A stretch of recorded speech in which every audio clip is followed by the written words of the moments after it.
Hi guys, White Witch 110 here. How is everyone? Hubby and I had an interesting start to our day. We got off our elevator to go across to catch our bus, and we could smell smoke. And when we went into the vestibule, it was even stronger. Walked outside and I thought, maybe it is somebody with their fireplace. We have a big cement planter, circular one. They put it there so that people won't park in these spots.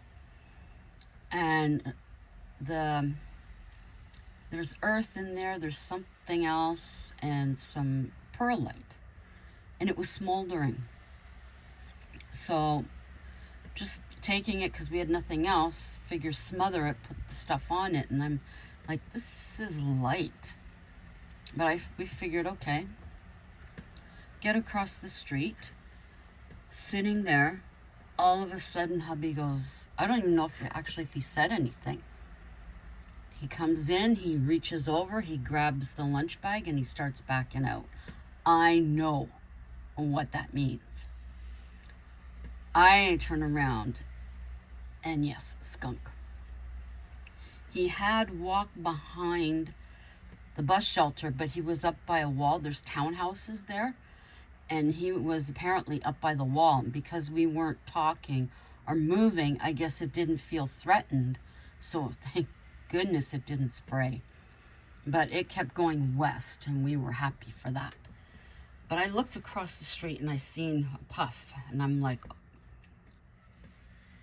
yes, I'll call the after hours. So I called the after hours, and the woman's asking me, and I'm sure she said our building's name. But anyway, so she asked, and I told her, what was happening. And she's Sassy. And she said, well, if this is an emergency, if you feel if it's an emergency, hang up and call 911. And I said, well, it's not an emergency. There's no flames. It's just smoldering. The superintendent can bring a pail of water and douse it. So she said she would contact.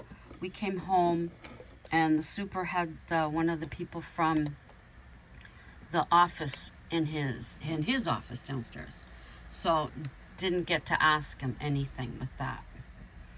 So we make it to waiting for our second bus.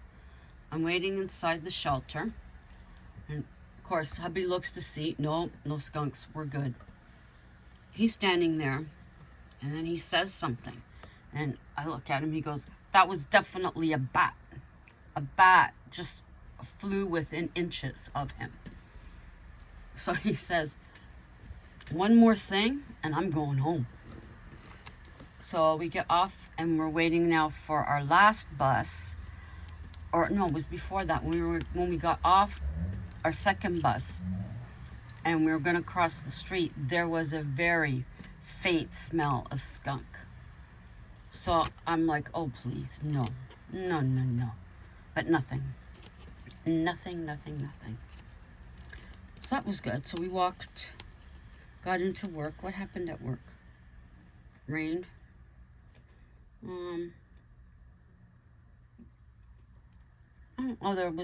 There's a leak in the roof.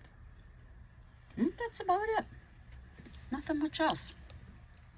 And the full body black suit came in. Like it covers your head, your feet, your hands, everything. And that came in, so that's what I'm going to be making the shadow person out of. So that'll be something I've got to figure out tomorrow. And I also have to figure out where I'm going to put it. So that would be helpful, don't you think? Now, I don't have a story for you tonight, but I do have some more interesting stuff to tell you about Victorians. Man, these people. I would read this outside, but it's raining, traffic the whole thing. That's Sassy's tail. I put her over on the tub, but she wants to be here. Okay. Now, we're going to continue in regards to the deceased and how they handled things. So the deceased in Victorian times was kept at home. They could be there for days. This allowed the family members to pay their respect for the deceased. Before embalming, ice was kept in the coffins to cool the body, and the smell of decomposition was attempted to be hidden by many fresh flowers. A wake was held. Family members would sit with the body. This was to be sure that the person had actually passed away, because they did have problems with that. This was also to make sure that rodents and grave robbers did not touch the body. Special cookies were given to those attending the funeral, and those that lived too far away, a cookie would be sent with either a poem or a Bible verse. And of course, food and drink would be provided at the home after the funeral. There's something back then called the sick room. It's a spare room, a space where the ill family members were cared for. This room was to be kept very clean and orderly. Ventilation was important. Fresh air would help the cure. Some felt the room should be dark, while others said sunlight would help to improve the person's health. The person caring for the ill must have good manners, an even temper, be sympathetic, and be able to stay quiet. Noise in the sick room was discouraged. The room could also be used for a mental break, taking time away from the busyness of life. Time in this space, they thought, to cause growth. Having time to reflect personally, it gave them a better understanding of the world, or so they thought. Then there was another room within a home called the disappointment room. This room was used during the Victorian era as a place to keep mentally unstable family members and those with disabilities or disfigurements. It was either the attic or a space in the basement. It was looked upon by high society families as shameful to have a member as described above.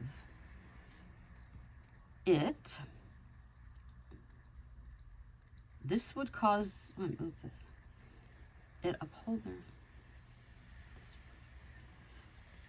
This is how they would uphold their standards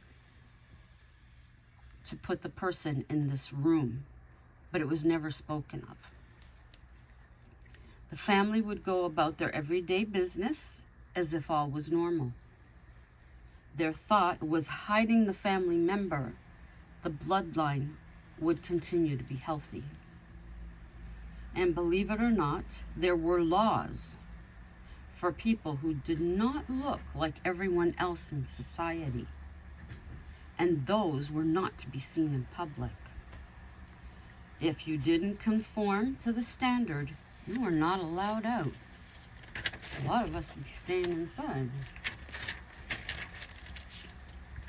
Okay, Victorian superstitions. They had a lot. Some of them actually we still have. An omen of death. Seeing an owl during the day. Noticing a sparrow land on a piano. Seeing a single snowdrop in a garden. I'm believing that's a flower. Seeing your face in a dream and having cheese before bed in threes. Now, we all talk about this. If there are 2 deaths, a third is expected. First World War, if 3 people used 1 match to light a cigarette, the third was to die. Now, they're saying this was mostly said because of snipers. Another one, when passing a cemetery, holding your breath would assure no possession. If you held it the entire way, you wouldn't be buried alive. Now, going back to stopping the clock, we talked about that yesterday. It was disrespectful of a person who passed if you didn't stop the clock. It would also bring bad fortune. Now, in regarding dreams, dreaming of yourself was never good. Dreaming of a birth meant death. Omens, black cat sitting on a bed, bees swarming a rotten tree, owl on a rooftop, dog scratching a floor, a shark following a ship, a white horse, white rabbit, or white cow, and giving birth to twins. All of those were not good if you dreamt about them. Victorians believed sparrows took the souls of the dead to heaven. Killing one would cause a haunting. For an owl to look in your window, there would be a death. Seeing 6 crows was fatal. Bats encountered were believed to bring bad luck. Victorians considered them messengers of the devil, which is ridiculous. They're absolutely cute creatures. And they also help with the insects. To break a mirror that you had just looked into was thought to bring a reply from the other side. And salt, we all do this. Throwing salt over your left shoulder with your right hand would blind Satan from harming you, because Victorians believed that he stood on the left side of God. Salt was very important during that time. So if spilt, this practice was an offering. Make sure to use your right hand when throwing salt. I always got that mixed up. I just throw them both. Black cat, I think that's supposed to say cats? Yes, black cats were believed to be transformed witches. One with a white chest was a wicked witch. Black dogs were hounds of hell. One gray horse with hooves pointing backwards, a kelpie. We'll talk about that. Hey, get your foot out of the way. We'll talk about that another time. All of these originated from pagan superstitions. When coming into contact with a funeral procession, it was considered bad luck to continue the same way. If there was no choice and you had to go to the same way, press a button the entire way. So I'm guessing you put a button in your hand. I guess carry one with you all the time. Maybe one on your sweater, jacket or something. Now, 4-leaf clovers are lucky. They are rare. Also, they are the number of letters in the Hebrew name of God. Horseshoes found were lucky. Nailing them open end up over a doorway was good luck. Found pennies were good luck, unless you gave them away. Knocking on wood, it was believed that it was a medium for spirits, and it brought you good luck, and it scared away the bad spirits. Crossing your fingers was a quick, holy sign which warded off gremlins and bad things. Stepping on cracks. Origin is not known. It's very obscure, even to this day.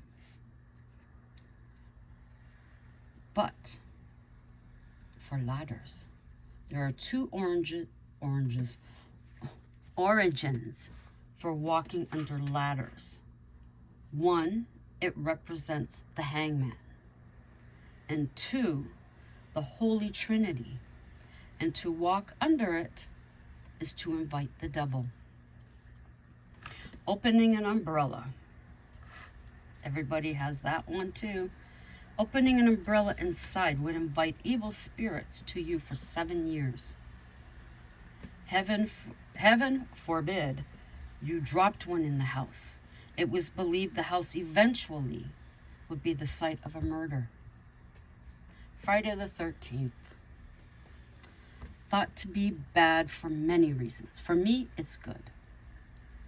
The number of men at the Last Supper of Christ. One number away from 12, the holy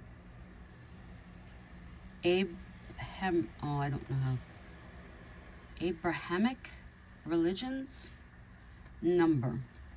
Excuse me if I said that wrong. One number away from 14, which is double 7, the holy Judaism number. Christ was crucified on a Friday, and 13 people for dinner.